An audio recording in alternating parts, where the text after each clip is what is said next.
la clase de pretensado número 5, que corresponde al análisis de secciones en estado último.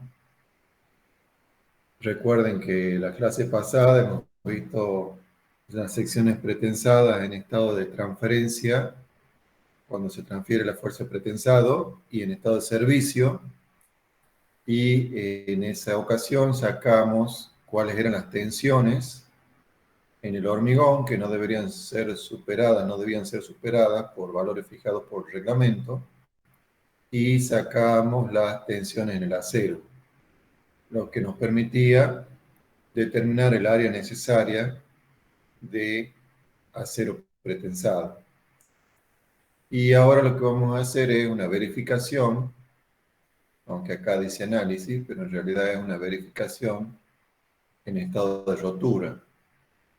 En realidad hay que ver si con la armadura que uno adopta en servicio es suficiente o hay que agregar más armadura, ya sea tesa o no tesa, para cumplir con los requerimientos de estado último. ¿Sí? Entonces esas ecuaciones son las que vamos a analizar ahora.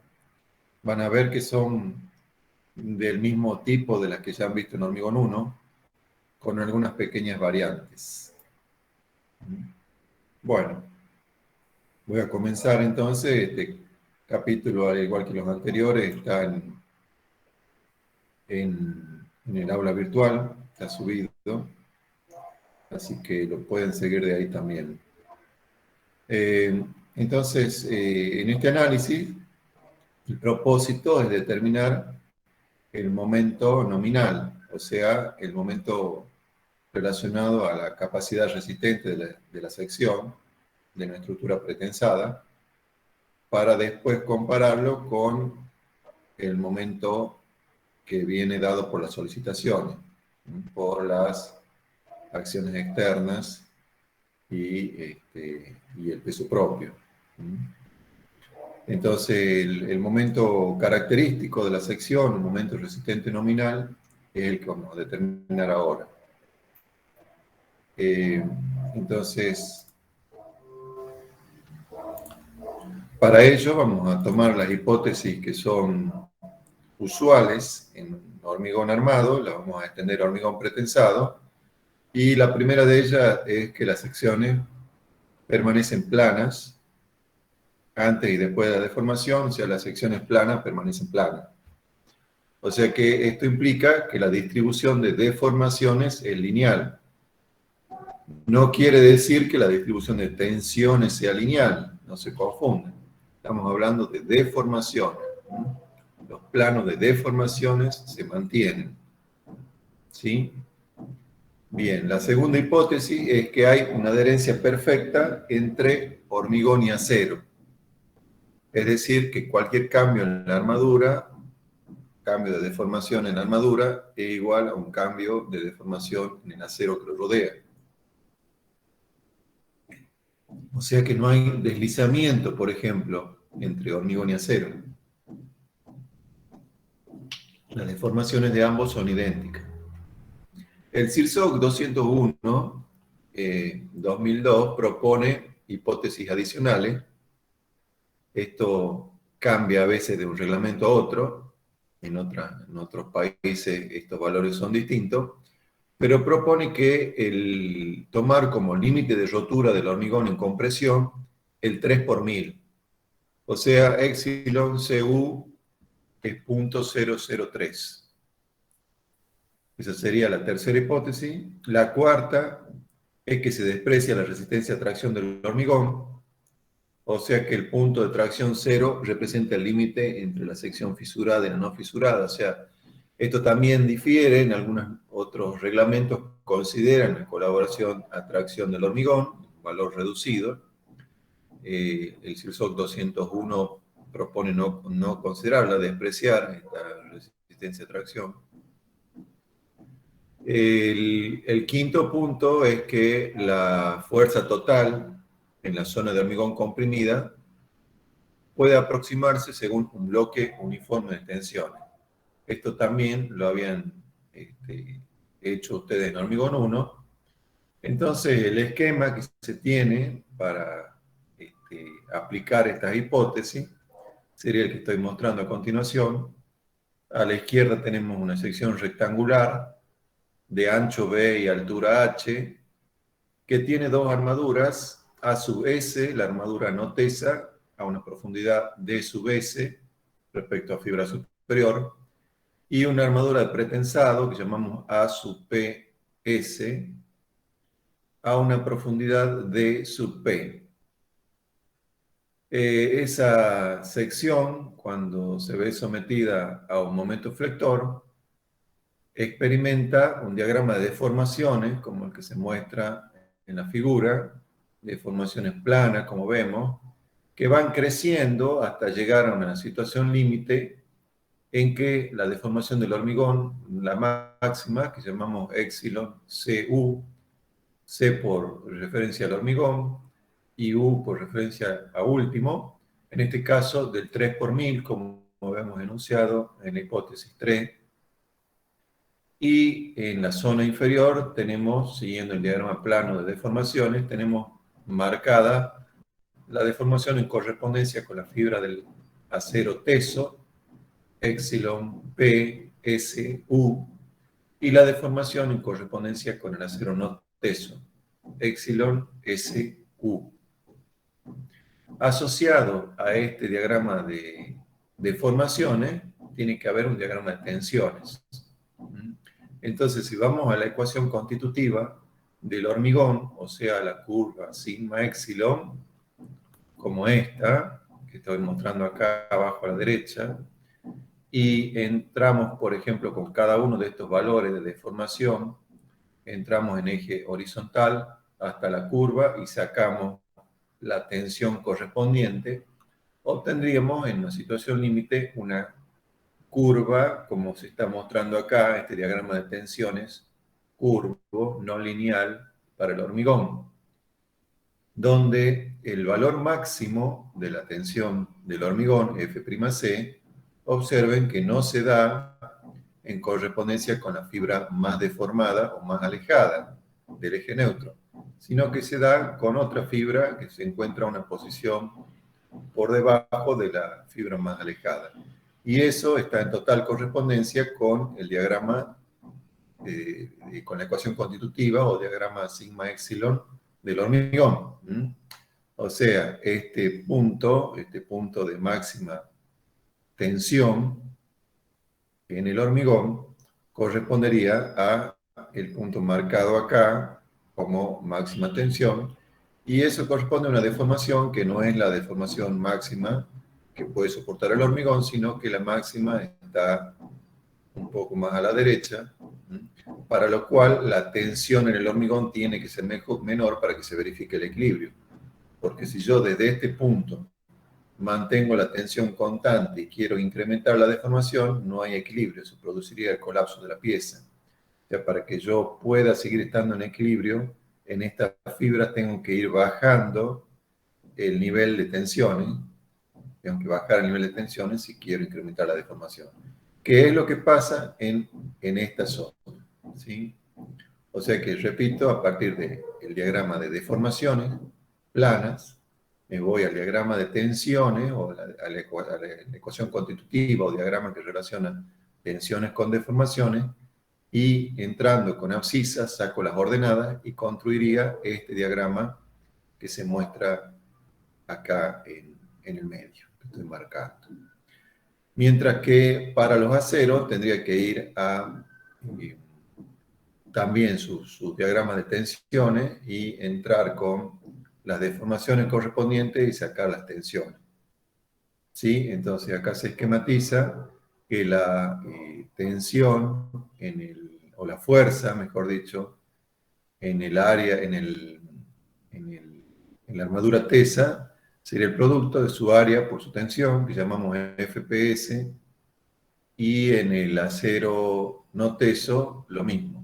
Su área, a su vez, por su tensión F sub I, ya que podemos suponer que en un estado último, la armadura no tesa llega a su valor de fluencia. En cambio, no podemos decir lo mismo para la armadura tesa. Recuerden que el diagrama de tensión de formación, ecuación constitutiva, diagrama constitutivo, el acero de pretensado es de este tipo. No hay un escalón marcado de fluencia, sino que hay un paso gradual desde la zona prácticamente lineal hasta la zona, hasta el estado último, cuando se va perdiendo linealidad. Entonces no hay un escalón marcado y no podemos asegurar que en un estado último el acero de pretensado llegue a su agotamiento. Sí podemos decir, como es un acero frágil, digamos, tiene poca capacidad de deformación respecto al acero no teso, no podemos saber en dónde se encuentra cuando estamos en el estado último. En cambio, sí, para el acero no teso podemos suponer que llega a la fluencia. De este diagrama en que se ponen de manifiesto las tensiones, lo podemos simplificar, como decía la hipótesis 5, reemplazando este diagrama no lineal por un bloque rectangular equivalente, por un bloque uniforme de tensiones equivalentes, que tenga la misma fuerza resultante que tendría este diagrama real, o real entre comillas, nada es real salvo la estructura misma. Estos son cálculos que se aproximan a la realidad. Entonces, que tenga una profundidad que llamamos A, que es igual a un porcentaje de C. C sería la profundidad del eje neutro, y el eje neutro real. Esa la cambiamos por esta profundidad A de este bloque, que vale beta 1 por C. Este beta 1 vale más o menos 0,85, ya vamos a repasar. Y en vez de tomar el valor de pico de F' sub C, el valor máximo, tomamos 0,85 de F' sub C. Entonces lo que hay que lograr es que esta resultante de compresión sea equivalente a lo que tendríamos en este diagrama real. O sea, esto, repito, es una simplificación. Esto sería un diagrama que se aproxima a la realidad. Lo reemplazamos para facilitar los cálculos por este bloque uniforme de tensiones según la hipótesis 5 que hemos enunciado y que está en el SOC 201. Bien.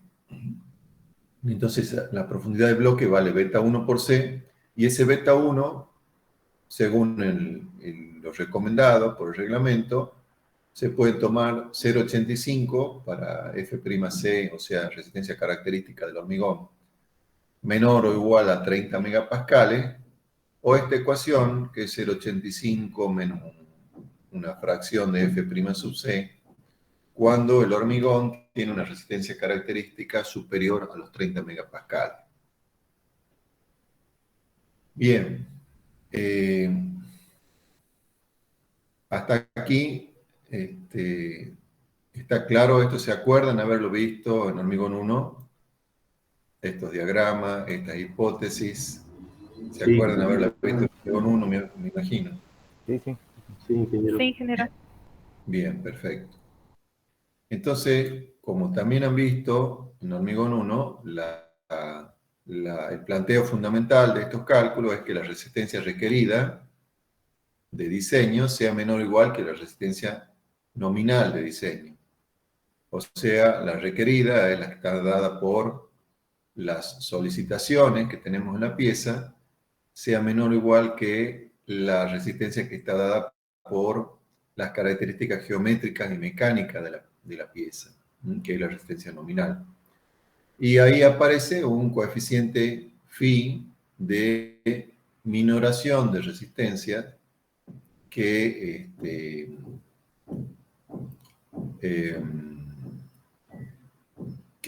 vale entre 0,65 y 0,90, y aparece también para la resistencia de diseño un coeficiente de mayoración. Esos coeficientes de mayoración o combinaciones de factores de amplificación de carga o de solicitaciones pueden consultarse en el CIRSOC 201, en el artículo 9.2. Y recuerden que se pueden tomar, según la situación en la que estemos, un coeficiente que mayora de la misma manera, como en este ejemplo que se ha puesto acá, o de manera diferente a las cargas permanentes de las cargas variables. El D viene de dead, de muerta, que no es una traducción muy feliz, más bien habría que usar cargas permanentes, no hablar cargas muertas. Muertos son los que están en el cementerio, ¿no? Y L viene de live, de vivas, que nosotros llamaríamos mejor cargas de uso o cargas variables. Entonces, recuerden que hay otras combinaciones, por ejemplo, tomar 1,2 de la carga permanente más 1,4 de la carga de uso, o otras combinaciones según la situación en que estemos analizando. Pero en general, bueno, lo que hacemos es, en esta filosofía de trabajo de CIRSOC, es minorar las resistencias, o sea, multiplicarla por un coeficiente menor que 1, que es phi, y mayorar las solicitaciones, o sea, multiplicarlas por coeficientes mayores o iguales a 1, 1,2, 1,4, 1,6. Siempre intentando que se cumpla esta desigualdad. Recuerden que el valor del factor de reducción es variable entre 0,65 y 0,90, y toma el valor 0,65 para secciones sobrearmadas, o sea, aquellas que tienen peligro de una rotura frágil, como por ejemplo una columna que tenga mucha compresión y poca flexión, y valores de 0,90 para secciones subarmadas, o sea, secciones que tienen una rotura anunciada, que no tienen una rotura frágil, sino que se van a ir fisurando antes de romper. Este es el caso típico de una viga que esté bien dimensionada, que esté correctamente armada, entonces que se rompa cuando el hormigón se agote y el acero esté en fluencia. En cambio, si yo tuviera una sección, una viga sobrearmada, es decir, una viga con mucha armadura, podría ser que ese acero no llegue a fluencia, entonces tengo una rotura frágil cuando se agota el hormigón, pero sin que el acero llegue a fluencia. Esa sería una rotura frágil. Me obligaría a tomar valores de phi menores que 0,9. Pero si yo tengo la pieza dimensionada de tal forma que el acero llega a la fluencia, entonces voy a tener una rotura anunciada, una sección subarmada. Es lo que buscamos, que las roturas sean anunciadas y no frágiles. Entonces, según eso, tenemos distintos coeficientes de reducción de resistencias. Todo esto es un repaso de lo que ya han visto en hormigón 1. Entonces, para resolver este problema, este planteo, donde a diferencia de hormigón 1 ahora aparece otra armadura, que es esta APS, esta armadura del pretensado multiplicada por su tensión. Entonces, las ecuaciones son las mismas que teníamos en hormigón pretensado, que son una sumatoria de las ecuaciones de la estática, una sumatoria de fuerzas horizontales y una sumatoria de momento. La sumatoria de fuerzas horizontales, ¿qué nos dice? Que tenemos que tener en cuenta las fuerzas que comprimen a la sección y las fuerzas que traccionan a la sección. Las que comprimen están en el hormigón, en la zona de hormigón, la zona superior, y las que lo traccionan están dadas por las armaduras. Y el momento lo vamos a tomar respecto a una resultante de la fuerza de tracción, cosa que nos quede solamente el bloque de compresión por su brazo de palanca. Entonces esto en ecuaciones sería lo que se muestra acá en color celeste: sumatoria de fuerza horizontal igual a 0, el bloque de compresión, fíjense, vale 0,85 de F'C por A, que es su profundidad, y por el ancho de la pieza, que es B. 0,85 de F'C por B por A es la fuerza de compresión, que está acá. Y lo que está a la derecha de la ecuación es la fuerza en los aceros. APS por FPS, APS por FPS, la fuerza en el acero teso, y AS por FI, que es la fuerza en el acero no teso.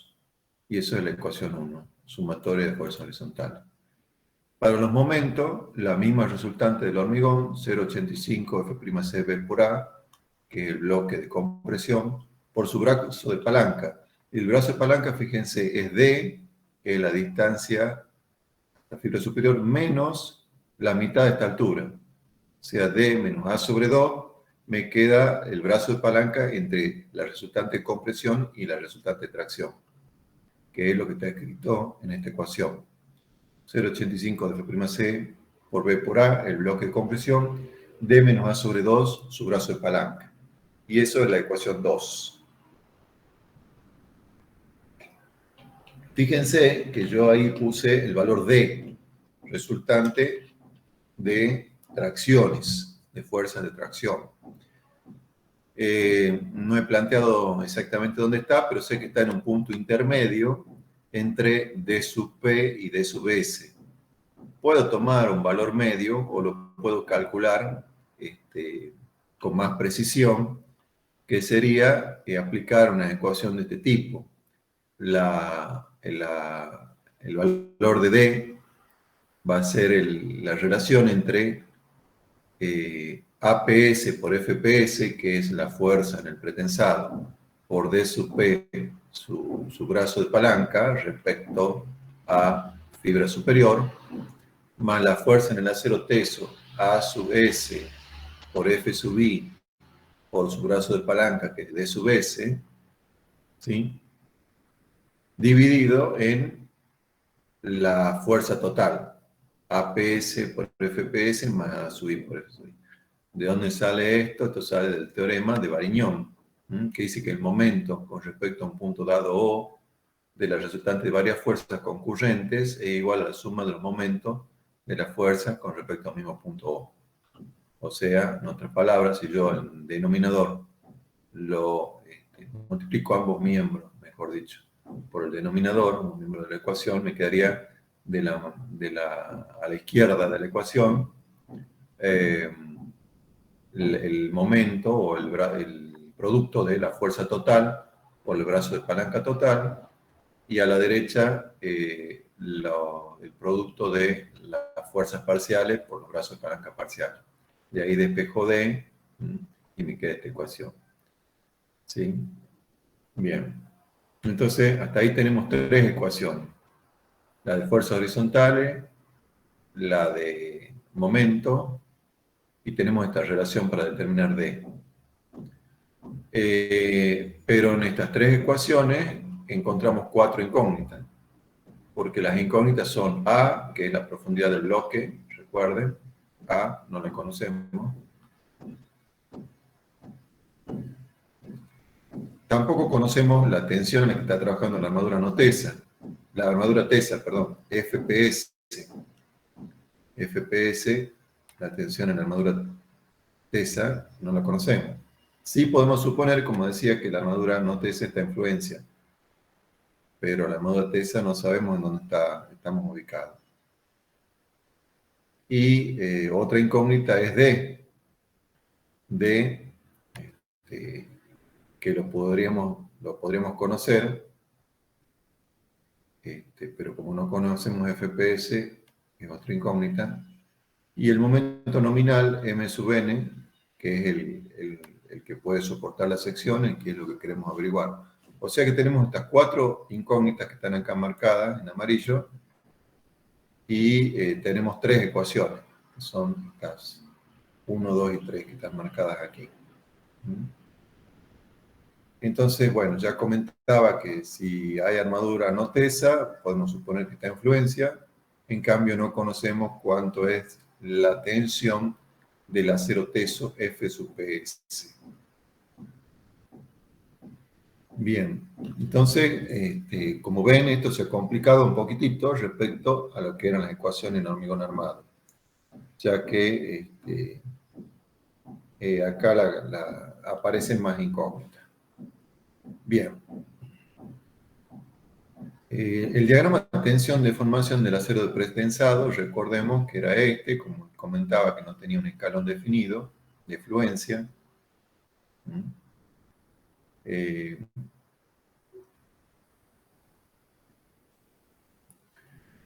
entonces vamos a trabajar usando ese diagrama y tener en cuenta que en las secciones pretensadas, la deformación del acero está compuesta por dos partes.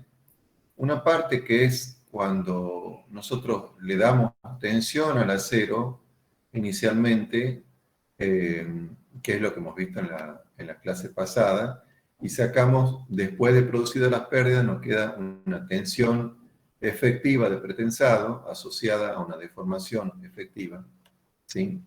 Esto es la tensión y la deformación que tendría la pieza a tiempo infinito, cuando todavía no actúan las cargas externas. Cuando actúan las cargas externas, esa tensión va creciendo, la tensión y la deformación van creciendo, hasta llegar a un punto que no necesariamente es la máxima capacidad del acero pretensado, pero hasta llegar a un punto donde todo este juego de ecuaciones me dice que algo se agotó, posiblemente el hormigón llegó a su máximo, entonces marcaría el estado último de la pieza, que no necesariamente, como les digo, no necesariamente coincide con la tensión última del acero pretensado, sino que puede ser otro valor, que puede estar por acá, que sería el F sub PS. Entonces, vamos a decir que la deformación en el acero de pretensado, la deformación en acero de pretensado, epsilon P de un estado último en el que lleguemos, va a ser la suma de la efectiva de pretensado, o sea, la que está relacionada con la fuerza efectiva de pretensado, dividiendo fuerza efectiva en área de pretensado y en módulo de elasticidad del acero de pretensado, más un incremento de deformación que llamamos epsilon PS. Bueno, ese epsilon PS es el que no conocemos. Epsilon P sí lo conocemos de la clase anterior.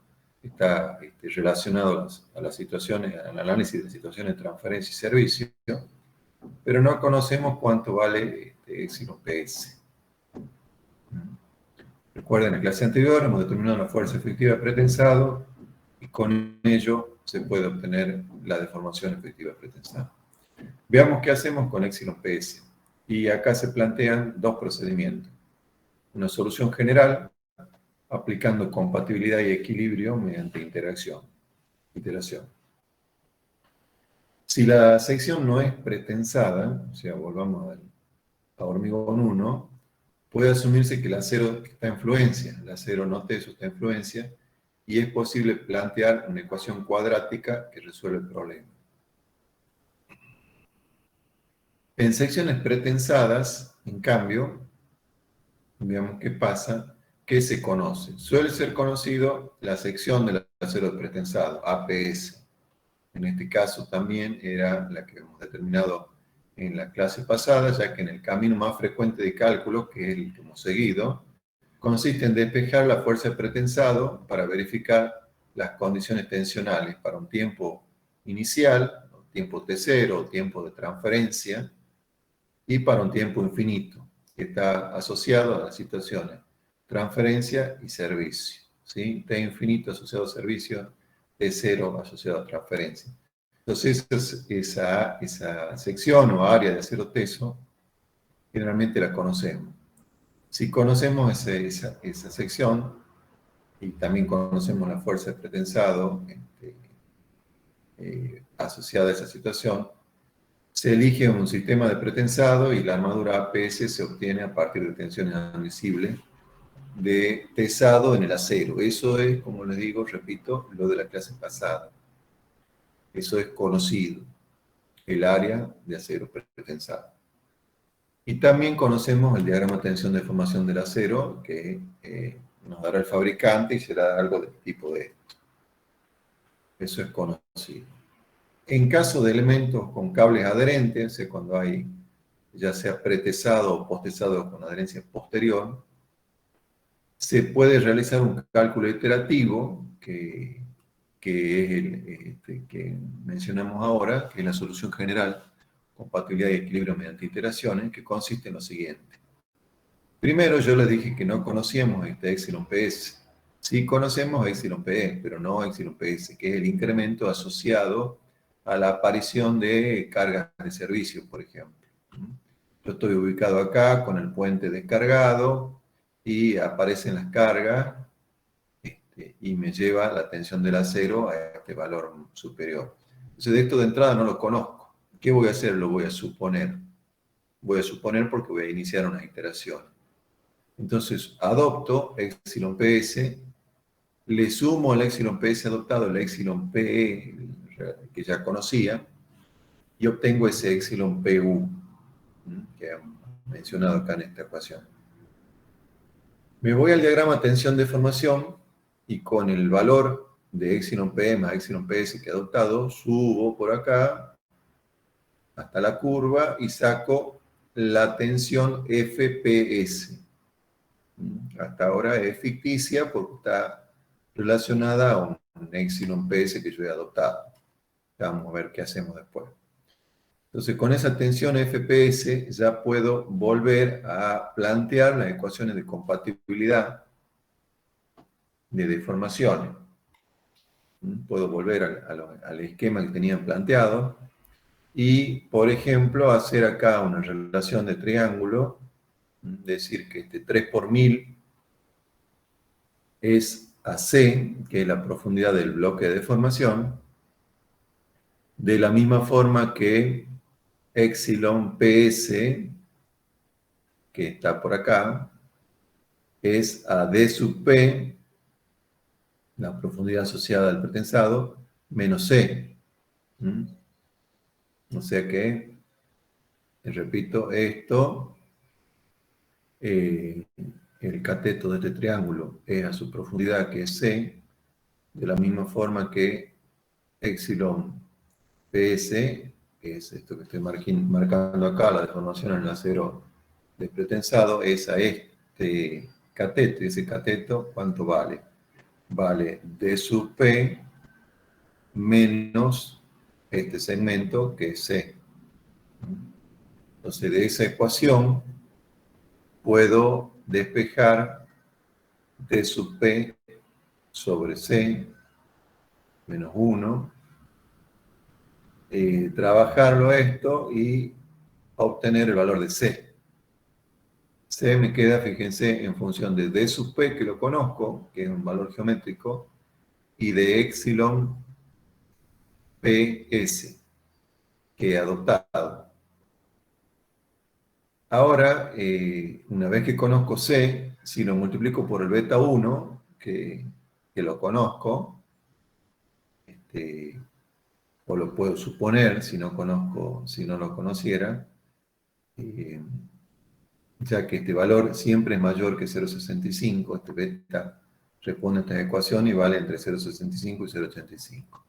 Entonces, conociendo C, puedo conocer beta. Este F'C lo voy a conocer porque conozco el tipo de hormigón con el que estoy trabajando. O sea que beta sería conocido, beta 1 sería conocido, conociendo C del paso anterior, conozco A. Y A, recuerden, es la profundidad del bloque equivalente de tensiones. Bien, ahora, si la tensión del acero de pretensado, APS, es conocida, de modo de verificar las condiciones tensionales para TS y T infinito, recuerden esto de nuevo, esto lo conocemos, esto es lo de la clase pasada, la área de pretensado la conocemos porque para eso hemos planteado las ecuaciones relacionadas a la transferencia y al servicio. T0 relacionado a tiempo T0 y T infinito. Entonces esa área PS es conocida y me voy a la ecuación de equilibrio de tensiones y allí veo que puedo verificar esta ecuación. Fíjense, ¿conozco F'C? Sí. ¿Conozco B? Sí, es el ancho de la pieza. ¿Conozco A? Lo he determinado acá en el paso 5. Las áreas de acero las conozco. El F sub I, la tensión de influencia en el acero, donde eso lo conozco. Y el FPS lo he determinado en el paso número 3. Entonces, ¿qué es lo que puede pasar? Como el valor de epsilon PS yo lo había adoptado, puede ser que esta ecuación no se verifique. O sea que la fuerza de tracción, que es lo que está a la derecha de la ecuación, no sea igual a la fuerza de compresión, que es lo que está a la izquierda. Si he adoptado un valor correcto de epsilon PS, que era el punto de partida, entonces sí se va a verificar que la resultante de tracción y la resultante de compresión sean próximas. O sea que con esta ecuación, equilibrio de fuerza, como dice acá, se controla que la resultante de tracción sea próxima a la de compresión. O sea, miembros de la izquierda y de la derecha sean próximos. Y si no pasa así, se vuelve al paso 1 y se vuelve a adoptar un valor diferente para epsilon PS. ¿Sí? Entonces recuerden, yo he adoptado acá en el paso 1 epsilon PS, he seguido estos pasos, he sacado FPS del diagrama, he planteado la compatibilidad de deformaciones y sacado la profundidad del eje neutro de deformación y luego del bloque de tensiones equivalente, y con ello voy y verifico que se cumpla la ecuación de equilibrio de fuerzas. Si no se cumple, vuelvo al paso 1 y adopto otro valor de epsilon PS. ¿Sí? Hasta que se cumpla. Esa es la iteración. Una vez que supero eso, vuelvo a la ecuación 3, que era la que me permitía despejar D, la resultante de las fuerzas de tracción. Recuerden, D era esto. D, que ahora ya lo puedo calcular. Y luego voy a la ecuación 2, que me permite obtener el momento nominal. Recuerden la ecuación 2. La tenemos acá, era el sumatorio de momento, me permite obtener el momento nominal. Fíjense que una vez que conozco D y conozco A, B y F'C ya son conocidos, o sea que puedo sacar el momento nominal. Es el paso 8. Y tengo que verificar que el momento nominal multiplicado por el phi, que es el factor de reducción, sea mayor o igual que el momento asociado a las solicitaciones, ¿sí? El momento requerido. Si esto se cumple, se da por terminado el cálculo, y si no se cumple, puede ser que yo no cumpla con la condición de servicio, con la condición última. Entonces, ¿qué tengo que hacer? Tengo dos opciones. O aumentar el área de acero no teso, que de paso me sirve para controlar la fisuración. El acero no teso controla mucho mejor la fisuración que el acero teso. O sea, lo que permite el acero no teso es que una vez que se aparece en la primera fisura, tenga muchas fisuras reducidas en vez de pocas fisuras grandes y concentradas. Lo que hace es distribuir la fisura. Y esa es una opción, aumentar el área a sub S de acero no teso, o aumentar APS, el área de pretensado. Pero simultáneamente tengo que reducir la tensión en el pretensado, porque si no voy a exceder las tensiones admisibles en transferencia y servicio que yo había indicado en la clase anterior. Recuerden que hemos partido de transferencia y servicio, de allí hemos sacado el área de pretensado. Pero si ahora aumentamos el área de pretensado, ya no vamos a cumplir con las condiciones que habíamos necesitado para determinar esa área de pretensado. ¿Mm? Yo había puesto condiciones que me daba el reglamento de no superar, por ejemplo, ciertas tensiones en el hormigón. Si yo ahora estoy poniendo más área de pretensado y no modifico la tensión en el pretensado, ¿qué quiere decir? Estoy poniendo más fuerza de pretensado. Si pongo más fuerza de pretensado, es posible que no cumpla alguna de las condiciones que habíamos indicado en la clase anterior. O sea que si aumento el área de pretensado, tengo que reducir la tensión efectiva de pretensado. O sea que es como que estoy desperdiciando parte del acero de pretensado, porque lo tengo que hacer trabajar a una tensión menor. ¿Queda claro? Bien. En cualquiera de los dos casos, si aumento el área de acero no teso o el área de acero teso, después de eso tengo que volver al paso 1.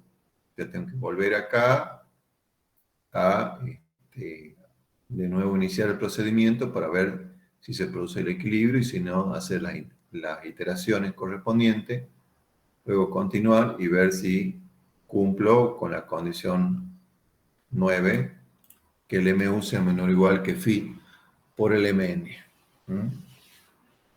Bueno, esa es la solución mediante iteraciones, la solución general, compatibilidad de equilibrio mediante iteración. Y luego hay una solución aproximada. El CIRSOC permite no considerar o obviar el cálculo de la deformación epsilon PS, proponiendo expresiones aproximadas para el cálculo de la tensión FPS. Volvamos al diagrama para que se acuerden.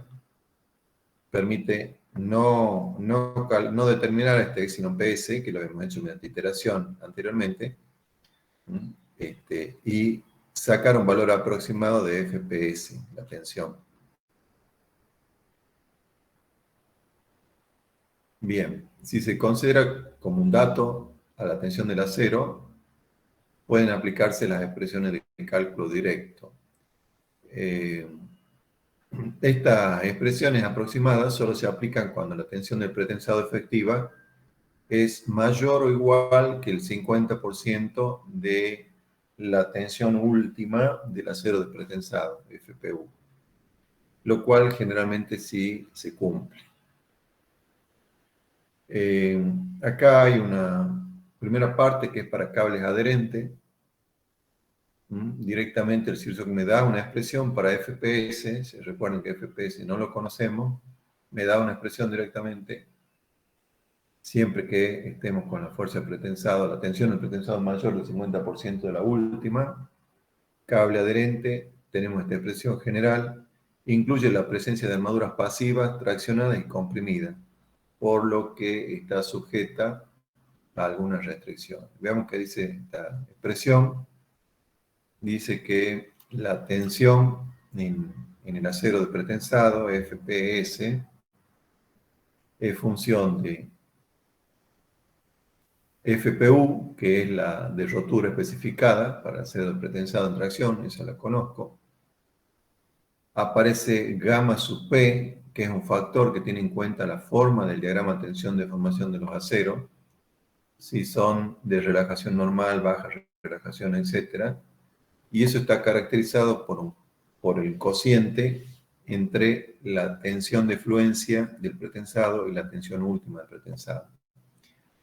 Ese coeficiente gamma puede valer 0,55, 0,40 o 0,28, según esa relación FPI sobre FPU, si es mayor que 0,8, mayor o igual que 0,85 o mayor o igual que 0,90. Y esto generalmente está asociado a distintos tipos de acero de pretensado.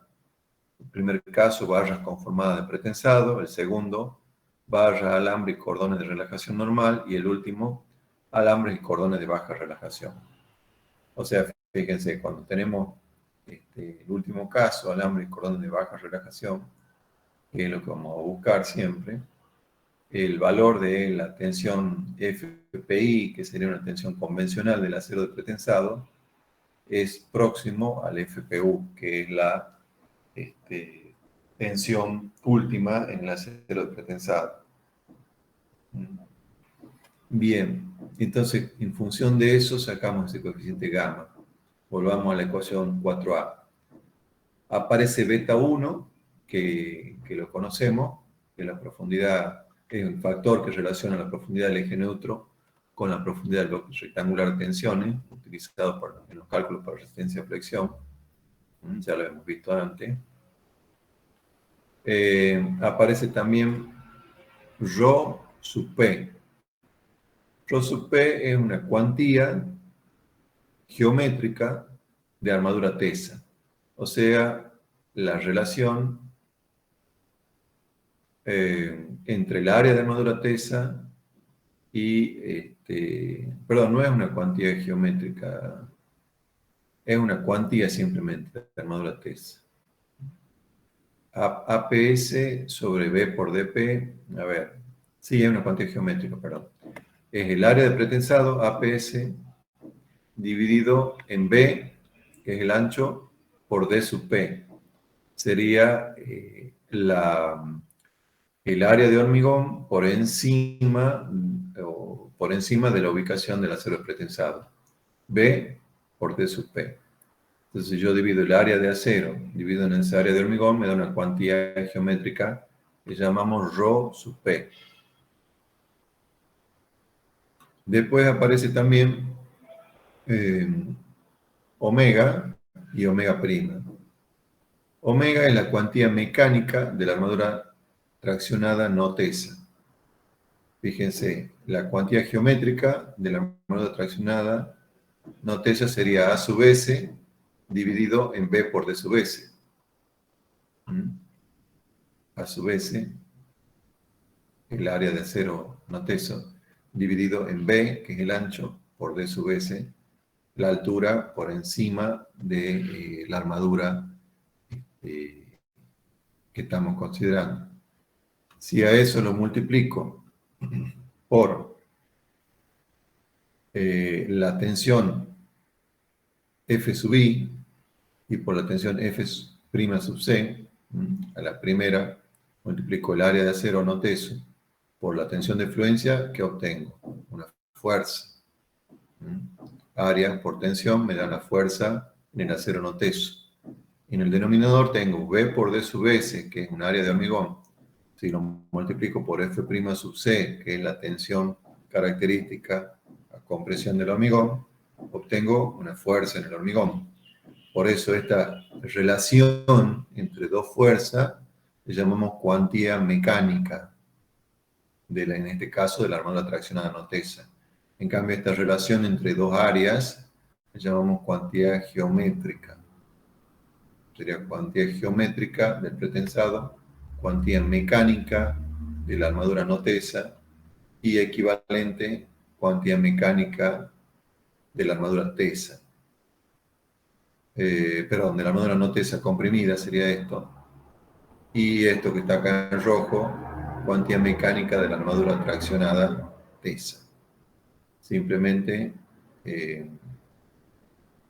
a esta expresión de Rho sub P, la cuantía geométrica de la armadura tesa, la multiplico en el numerador por la tensión F sub PS y en el numerador por F sub PS y en el denominador por F', y paso de cuantía geométrica a cuantía mecánica.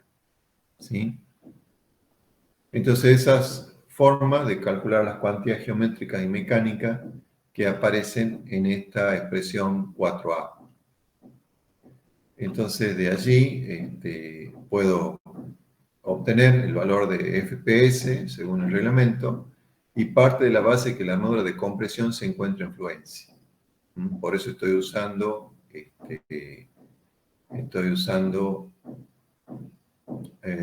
F sub PI, tensión de fluencia especificada. Estoy usando F sub I, tensión en el acero de pretensado, en el acero no teso en situación de fluencia, F sub I. Entonces suponemos que está en fluencia el acero de tracción y también que la armadura de compresión se encuentra en fluencia. O sea que acá cuando planteamos la cuantía mecánica de la armadura comprimida, no tesa, también fíjense que estamos haciendo intervenir F sub I. Estamos suponiendo que la armadura que pueda existir en fibra comprimida está también en situación de fluencia. Fíjense que en este esquema no hemos dibujado armadura superior, pero ahora en las ecuaciones estamos suponiendo que puede haber una armadura no tesa en la zona comprimida. Bien. Sé que es una expresión general.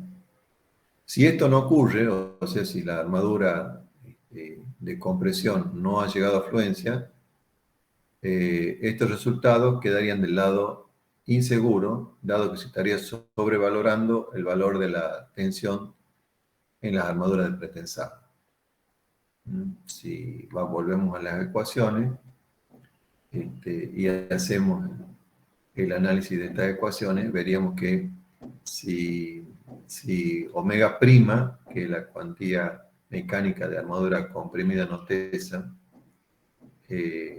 toma un valor menor, nosotros estamos suponiendo que llegó a fluencia. Si no llegó a fluencia va a tomar un valor menor y estaríamos en una situación insegura, porque como dice acá, estaremos sobrevalorando, o sea, estamos tomando un valor sobrevalorado para la tensión de armadura pretensada.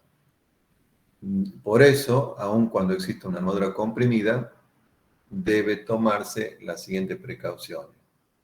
Cuando existe armadura de compresión, A', siempre el índice prima indica que es la armadura de compresión, A'S, S relacionado a armaduras no tesa, con D', que es el brazo de palanca de la armadura no tesa, o no el brazo de palanca, la distancia a la fibra superior, perdón. La distancia a la fibra superior D', menor o igual que 0,15 de D sub P, menor o igual que el 15% de la profundidad del acero de pretensado.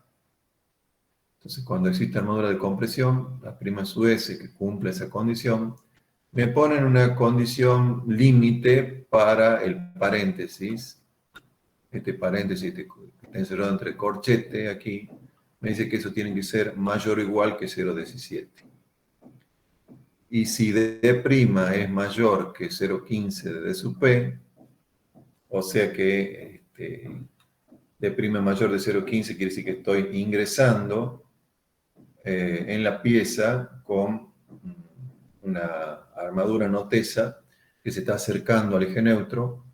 Entonces, ¿qué me dice? Directamente adopte W', o sea, cuantía mecánica del acero no teso en compresión, directamente tómela igual a 0.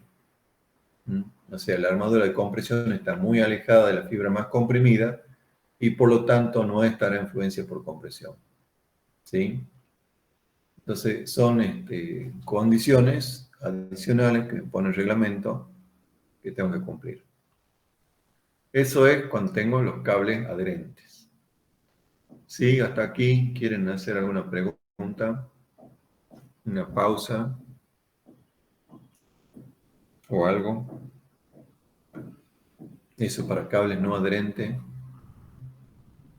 Entonces, recuerden, estamos en la solución aproximada. Hemos visto primero la solución general, exacta, digamos, entre comillas. Nada es exacto, pero bueno. Que era, se resolvía mediante iteraciones. Iterando, suponiendo un valor de épsilon en el acero de pretensado, iterando y corregíamos. Y ahora estamos en una solución aproximada, una parte que es para cables adherentes, donde directamente el reglamento me da un valor de la tensión FPS en el acero pretensado, y esto que vamos a ver ahora para cables no adherentes. Recuerden, cable no adherente era, yo tengo una vaina que he dejado en el hormigón, coloco el acero de pretensado, aplico la fuerza con los gatos y luego no relleno con grout, no relleno las vainas, por ejemplo. Otra situación podría ser un trazado con un pretensado exterior, un pretensado que no está dentro de la pieza. También sería una situación de cable no adherente. Bueno, los experimentos muestran que en estructuras esbeltas, por ejemplo, losas en una dirección, placas planas y losas planas, el incremento de tensión que se origina durante el proceso de carga en los elementos no adherentes es menor que el que se produce en estructuras tipo viga. Por ese motivo se establecen expresiones diferentes de acuerdo con la esbeltez del elemento en análisis. Hay una expresión para cables no adherentes para la relación de esbeltez L sobre H menor o igual que 35 y otra para L sobre H mayor que 35. Esto, fíjense, por estas relaciones de esbeltez que estamos hablando, está asociado a losas. Está asociado a losas y no a vigas. Bien, entonces me da un valor de FPS en función de la tensión efectiva de pretensado, la resistencia característica a compresión del hormigón y Rho sub P, que era la cuantía mecánica, la cuantía, perdón, geométrica de armadura tesa, Rho sub P. Bien, y otro valor donde cambian unos coeficientes para otra relación de esbeltez mayor que 35. Y me pone el límite para F sub PS, menor o igual que F sub PI o que F sub P más 420.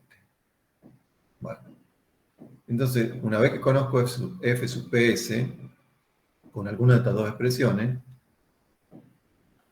vuelvo a la ecuación 1, que era equilibrio de fuerza, y calculo A, profundidad del bloque de compresión, el bloque equivalente. Voy a la ecuación 3 y calculo D, que es la profundidad de la fuerza de tracción resultante. Luego voy a la ecuación 2 y calculo el momento nominal. Ya voy conociendo todo lo que necesito. Bueno, otra forma, trabajando con la ecuación 2, sería expresarlo de esta otra forma, entre la ecuación 5 y la 6.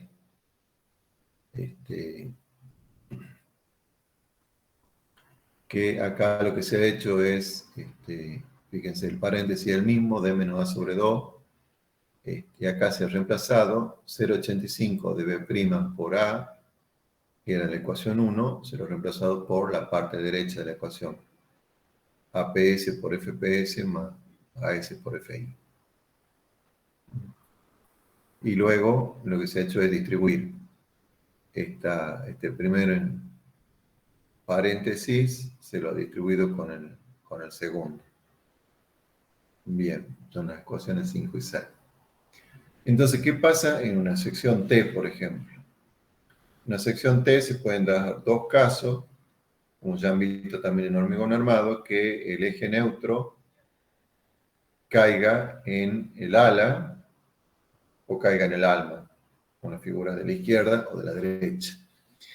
Si se trata del caso de la izquierda, acá en el ala, es una sección, el planteo, el trabajo es equivalente al de una sección rectangular de igual ancho B, ancho total B, y las ecuaciones anteriores se aplican sin ningún problema.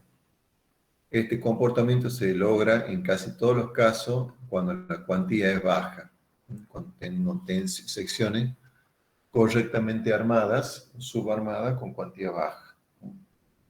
En cambio, si el eje neutro corta al alma, que es la figura de la derecha, las ecuaciones cambian de acuerdo a este procedimiento. Se supone que la sección T tiene un comportamiento rectangular, tal que C, que era la profundidad del eje neutro, es igual a A sobre beta 1, donde A surge de la ecuación 1. La ecuación 1, recuerden, era el equilibrio de fuerza. Si C es menor que HF, se trata de una sección rectangular. Si C es menor que HF, estamos cortando en el ala, o sea, sección rectangular, pero si HF es menor que C, o sea, si C es mayor que HF, en otras palabras, se trata de una sección T. Entonces, para trabajar con la sección T se divide en dos partes ficticias que se tratan por separado como secciones rectangular y se suma sus capacidades nominales, resultando en la capacidad nominal de la sección T. O sea, a la sección T, que es la que tengo acá en el esquema a la izquierda, la divido y calculo, por un lado, una sección rectangular, que serían las dos partes rayadas,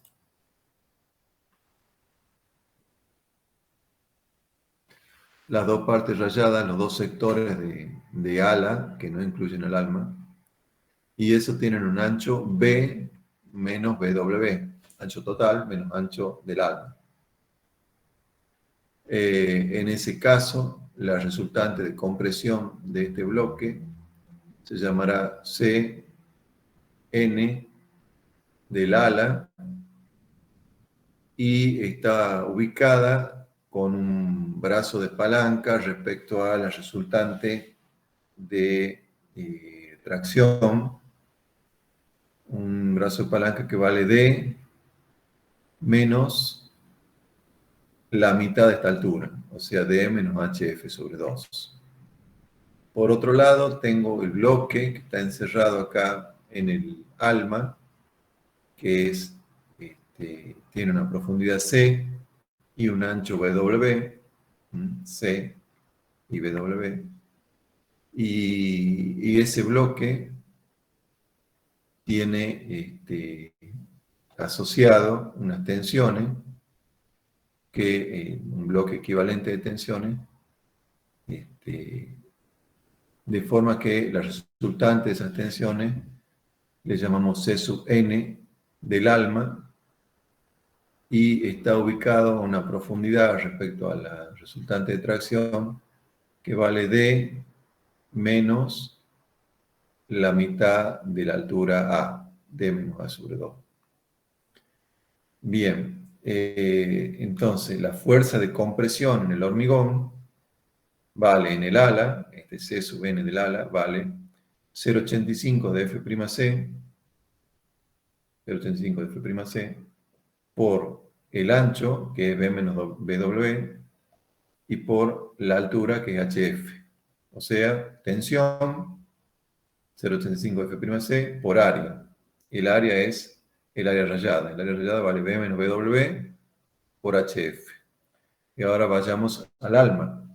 Tiene que ser lo mismo. La tensión, 0,85 de F' sub C, por el área. Y el área ahora vale BW por A. BW por A. El área del bloque de tensiones equivalente. Entonces, esas serían las fuerzas de compresión.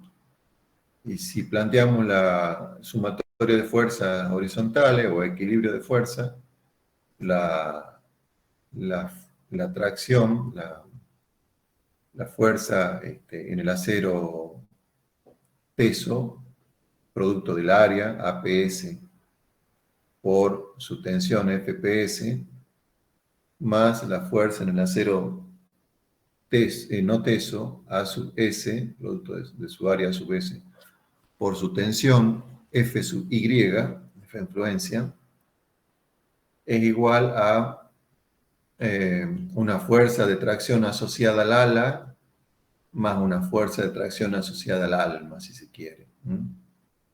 La suma de estas dos fuerzas de tracción tiene que ser igual a la fuerza de tracción que pueden darnos en conjunto las dos armaduras tesa y no tesa. Entonces, la que está asociada al ala, la T sub n asociada al ala, tiene que ser igual a, por equilibrio de fuerza, a la resultante de compresión, C sub n asociado al ala. O sea que Tn, el primer término del miembro de la derecha de esta ecuación, Tn asociado al ala es igual a Cn asociado al ala, que valía esta expresión, 0,85, etc. ¿Sí? Y la que está asociada al alma, T sub n, el segundo término del miembro de la derecha de la ecuación, es igual a su resultante de compresión. Tracción igual a compresión y reemplazando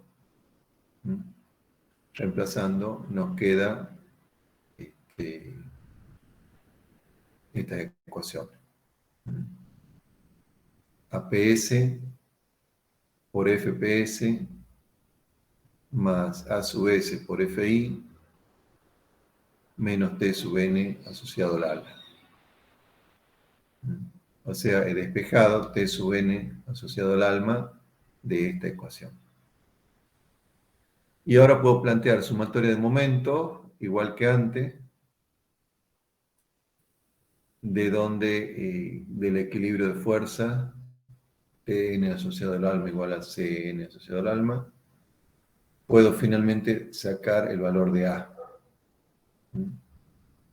El valor de A en función de T sub N asociado al alma. Aquí hay una solución aproximada que tiene estos pasos. Primero se calcula en forma simplificada el valor de F sub PS, o sea, la tensión en el acero de pretensado, a partir de las ecuaciones 4A, B y C. Vamos a volver a las ecuaciones. 4A era esta, de la tensión en el acero pretensado. B y C eran estas, para cables no adherentes.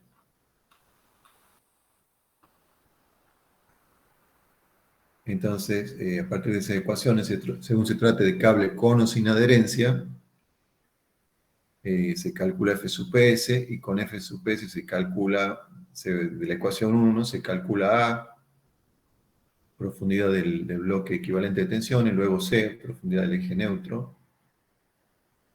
Y luego se plantea si C es mayor que HF, o sea que es mayor que la profundidad del ala, se tiene que la fuerza total de tracción es igual a la fuerza total de compresión, o sea, el equilibrio de fuerza. Planteamos acá el equilibrio de fuerza. Y la fuerza de tracción puede separarse en dos partes. Una, la que equilibra la fuerza de compresión en el ala, Tn ala, y otra que equilibra la fuerza de compresión en el alma, Tn alma. O sea, lo mismo que estamos haciendo hasta acá.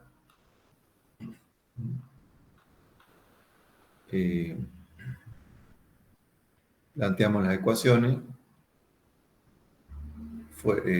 Tensión por área en el ala, tensión por área en el alma, que son las ecuaciones 8 y 9, y la altura del bloque de tensiones de compresión A, los reemplazamos de la expresión que ya teníamos, y volvemos a la ecuación 3 para obtener el valor de D, que era la profundidad de la resultante de tracción, y finalmente el momento nominal, que era lo que queríamos sacar. Y verificar que el momento último sea menor que phi por el momento nominal. Entonces, este procedimiento es una solución aproximada para el caso de secciones T, cuando el eje neutro corta al alma. Bueno, eso es básicamente lo que hay que tener en cuenta. Les recomiendo que repasen las hipótesis de cálculo que hemos visto al principio, las ecuaciones de equilibrio de fuerza, equilibrio de momento, y cómo resolverlo tanto en la solución por iteración como en las soluciones aproximadas. La última parte de esta clase es la determinación de un índice de refuerzo o índice de armado, que les dejo para que lo repasen ustedes. Y este índice permite identificar si la sección es subarmada o sobrearmada. Se puede llamar también índice de armado combinado o índice de armado, y tiene en cuenta las cuantías mecánicas de armadura tesa y de armadura no tesa, tanto en tracción como en compresión. Siempre el índice prima asociado a compresión. Entonces, con ese índice índice de refuerzo, se puede evaluar mediante estas ecuaciones si la sección tiene un comportamiento subarmado, si ese índice Q es menor o igual que 0,30, o tiene un comportamiento sobrearmado cuando es mayor que 0,30.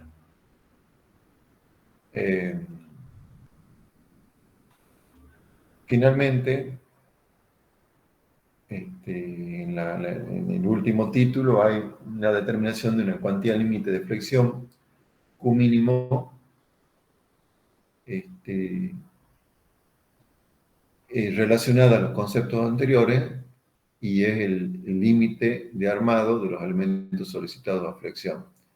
Y lo que se trata es de no sobrepasar valores que hagan que la pieza pueda tener una rotura poco anunciada.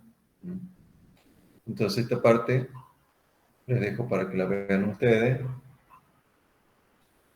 Las partes más importantes son las que he explicado, que es el planteo general de las ecuaciones, las hipótesis, las ecuaciones y cómo se resuelve este problema, que es un poquito más complicado que en el hormigón armado. ¿Quieren hacer preguntas en esta etapa? Si no, vamos a dejar ahí termina esta parte y vamos a seguir en la próxima clase. Les recomiendo que repasen entonces estas ecuaciones y la de la clase anterior, porque, bueno, una cosa es cuando uno las ve por primera vez y otra cosa es cuando se sienta y las repasa y aparecen las dudas.